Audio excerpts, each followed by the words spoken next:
જે હોળી અને આપણે આવી ગયા હતા હોળી રમવા. એવામાં તો મહેશ ને સચિન હોળી રમતા જ હતા અને એવામાં તો આવી ગયો એન્જિનિયર સાહેબનો છોકરો અને એના કલરથી એને રંગી નાખ્યો. એવામાં તો ઉપાડી લાવ્યા ભરતભાઈના છોકરાને, જે સવારનો બધાને રંગતો હતો અને બધાએ ભેગા મળીને એને રંગી નાખ્યો.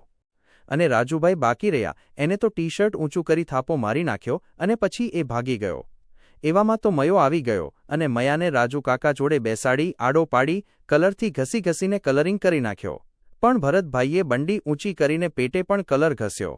પછી ત્યાંથી એન્જિનિયર સાહેબને પણ કલર લગાવી દીધો. પછી મંદિરમાં બાપુને કલર લગાવવા ગયા. ત્યાં તો બધાને બાપુએ બેસાડીને કહ્યું કે પ્રસાદી આપું.